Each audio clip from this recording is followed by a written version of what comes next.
welcome back sa ating channel na It's a Trap. So ngayong araw na to, marami tayong gagawin, pero unahin na natin ang pag-follow up ng pagpo-pollinate na itong mga Venus flytrap natin, no? At mamaya marami pa tayong ibang mga kasunod na gagawin. At may mga nagtanong rin sa ating FB page at personal na Facebook account, no? Kaya ayun, sasagutin natin yung mga yun. So ngayon, ito, pinolinate natin siya kahapon. Ngayon nga, parang gusto ko uling i-pollinate para makasigurado lang na marireceive nung flower. Ang galing, oh. Wait lang. Ngayon ko lang to nakita sila. Kahapon nag-pollinate tayo. Ewan ko siguro, pagka kung successful na, nagko-close na sila automatically. Yan, oh. Nag-close na yung flower kahapon. Ito double tap ko sana. Ito rin. Close na. Pati itong isa. May dalawa na lang naka-open. So, titignan natin kung makahabol natin. Ito medyo hindi pa ganun ka-close eh. Ito. So, maganda rin pala talaga mag-pollinate para matuto tayo, no? So ayan, hindi muna ako nagsasalita pagka kumukuha ako ng pollen kasi medyo napakaliliit ng mga source, kaya kailangan marahan at ayan.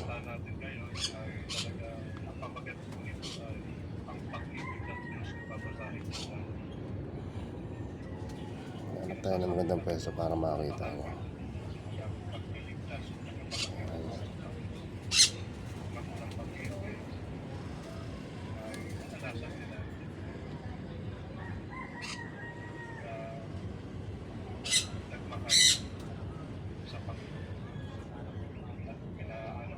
Sensya na kung medyo malikot kasi ang gamit ko ngayon, yung isang kamay nandun sa gimbal or camera, pangalawa kamay ito nga pollination. Ayan. Gagawin nyo lang, kukuha kayo ng pollen sa gilid, kukuha kayo ng pollen dyan, palang pollen. Ayan. So yung ito pala, buti na lang naalala ko, hindi ka pwedeng kumuha ng pollen dito, lagay mo dyan. Mas maganda kung gagawin mo, kuha ng pollen dyan, ilagay mo sa ibang flower or plant, o kung sakaling isa lang yung plant na nag-flower pero dalawa naman yung flower, kuha ka pollen dito, lagay mo sa stigma sa kabilang flower. Huwag mong ayun ang pagkakaalam ko, ewan ko lang kung dun sa iba na dati na nagpo-pollinate, pero ayun yung turo dun sa mga ibang mga napapanood ko.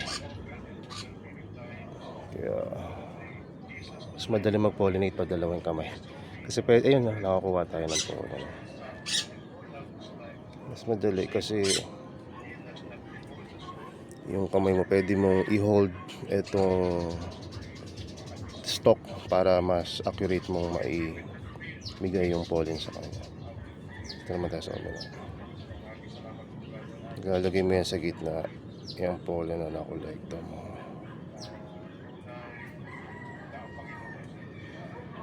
I think mas receptive na nga ngayong araw kaysa kahapon. Yan na, nakabubos yung pollen. Kauli tayong pollen dito sa kabila.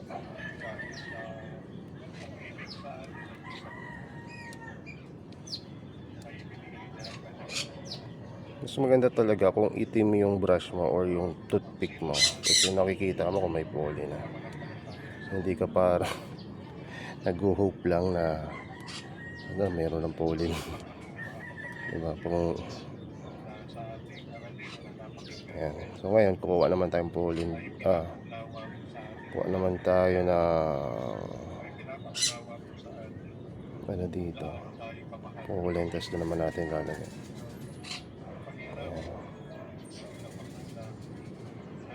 Natin dito siya. Pansin ko lang, pag yung red yung plant, yung flower, puti rin naman eh. Pero yung gilid, syempre, red. Tapos yung gitna, medyo may red yung stigma. Medyo may pagka-red siya. Yan ako makikita niyo.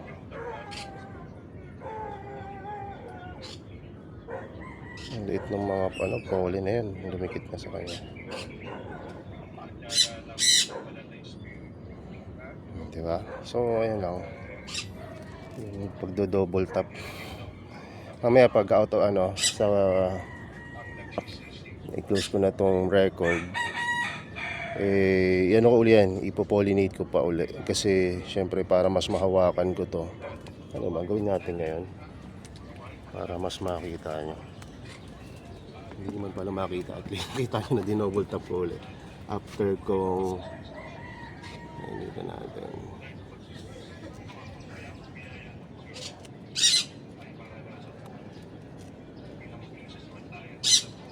Ayan. So wag lang hangin na malakas kasi mahuhulog tong phone ko. So dito na tayo. So kuha ng flower kay Captive. Tapos lagay dito kay Moontrap. Diba ang bilis ng process kung dalawang kamay ang gagamitin mo. Saka mas accurate kasi hindi nanginginig-nginig, stable siya. Ano, dami ko nakuha pole. Saan nyo ba ito? Ano, sa dulo ng toothpick. White na ano. Ilalagay mo to sa stigma.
Ay, pasensya na kayo ha.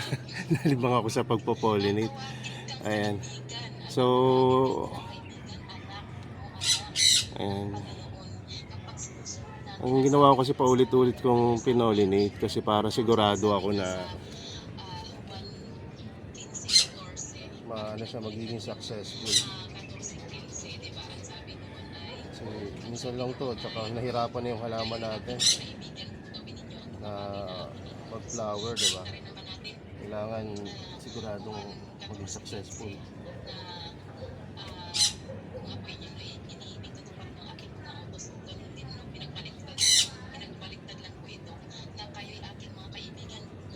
Diba?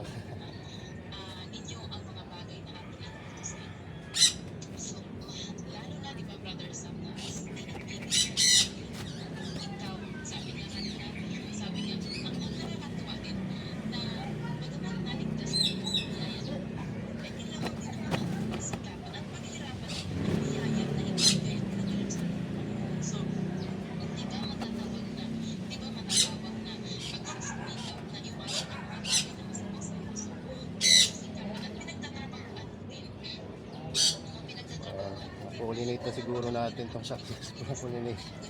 Parang imposible na hindi natin kumbaga ma-pollinate kasi ulit-ulit na. So, ito yung ulitin ko yung pakita ko sa inyo kahapon yung mga ginawa natin.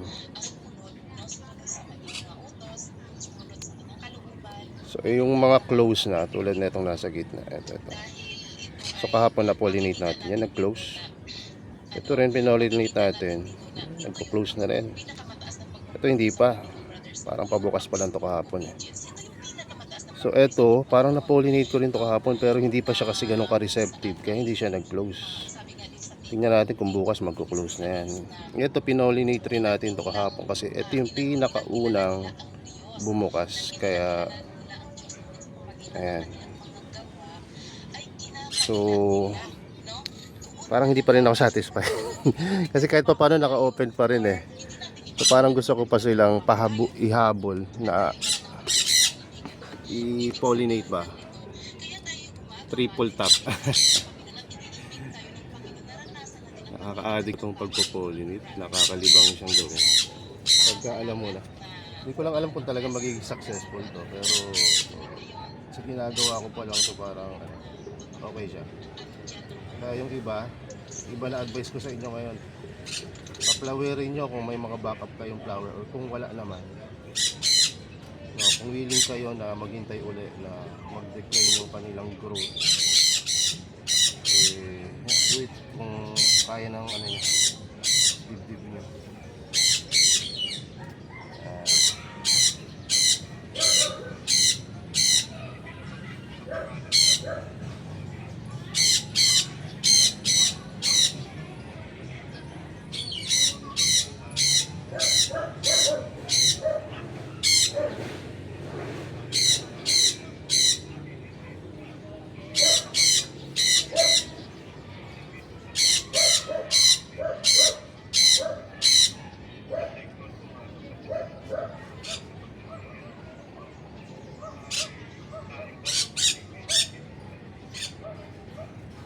Ito yung ginawa ko.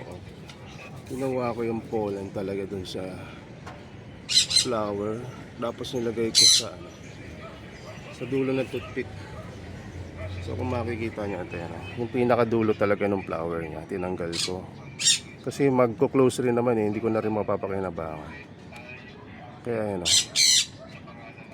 At ayun yung pinaglalagyan ng pollen sa mga male part. Siguro gawin nyo to kung talagang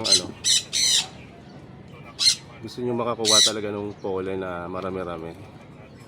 Tapos i-directo nyo na dun sa plant na gusto nyo malagyan.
nag-close na yung ano, yung mga iba kahapon na pinollinate natin. Hindi ko alam kung baka ayun yung isa sa indication na successful yung pollination. Hindi ako sigurado pero nag-close no? Dapat hindi pa magko-close yan kasi ka-open lang yan kahapon. Considering na walang masyadong hangin dito at shaded naman, wala siyang dahilan para mag-close agad. Unless, isa sa mga indication na naka-pollinate siya kahapon o nagalaw mo yung kanyang flower. So, ganun pa man, no, ayun yung ating BFT pollination today. At hopefully, ay successful nga para naman makapag-harvest tayo ng sarili nating cross at makapagtanim. Ano kaya magiging itsura nito? Gap teeth and red moon trap. Ang red moon trap po ay yung parang reverse trap yung na red. Kaya lang ngayon hindi pa siya nagpapakita ng gano'n na traits. Pero nung dumating to, gano'n talaga yung itsura. Tapos ito namang gap teeth. Kung mapapansin nyo, yung layo ng kanyang mga teeth ay gano'n na lang kahiwa-hiwalay. No, kailangan yata ng ano na ito, brace or retain para maayos yung ano. Pero ano po, yung ano na ito, traits talaga, medyo magkakalayo yung kanyang lashes. No, so, ayan. Tapos, nag-donate rin tayo ng pollen dito sa ating Holland yata ito. Kung hindi Holland to, Phalanx or Clone 8. Ganun pa man, let's say it's typical na lang. Unless makita natin yung kanyang traits kapag ano na siya, naka-recover. So, may mga mag-open pang flower dyan. No? So, ayun lang muna. Kasi may susunod akong video ang gagawin ko naman. Isi-self-pollinate ko tong natitirang pingikula na to. Kung wala akong makitang pings dito sa paligid na nag-flower. Kasi kailangan niya ng kakross Pero kung wala akong makikitang kakross, edi self-pollinate na lang. Wala yata may flower. Ayan, ito yung mga ping natin dito. Ito yung pinollinate natin noong nakaraan. Wala pang update pero hopefully magkaroon siya ng develop siya ng seeds. Parang ito failed na. Nalanta na yung flower ni Agnata. So mali siguro yung ginawa ko na pinainitan ko agad.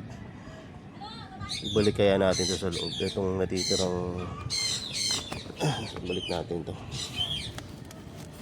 Kasi nainitan yung isa, natuyo ito. Ano, nalanta. Yung flower lang naman yung nalanta. Yung plant okay. Ito hindi pa nalalanta. Huwag na nating hintayin na malanta. Baka maging successful pa yung pollination yan. Lagyan natin sa loob. Okay. Makita ang nag-flower. Ayun lang talaga nag-flower ngayon na pink. Wala siyang kasabay. Pero okay rin para may sample tayo ng self-pollination ng pink. So, dito ko na ilalagay yan. Isa pang ang bakante dito. Wala pang nakalagay. So ayun lang muna. At salamat sa panonood nyo. At hopefully may natutunan na naman kayo sa ating pagpapractice ng pagpapollinate ng flower. So ayan. So, ayun ako, close up dun sa mga napollinate natin kahapon. Anong naging itsura nila ngayon. Ito yung napollinate natin kahapon na flower. Close na siya. Ito rin yung kahapon. Ayan, halos na-close na rin. May pollen pa sa dulo yung tip ng ano ko. Tapos, ito na pollinate na natin pero hindi siya na-close kasi siguro ito. Ayan. Hindi siya receptive kahapon. Tignan natin kung mamaya magko-close na siya. So, ayun lang muna. Salamat sa inyong panonood. At kita-kita tayo sa next video.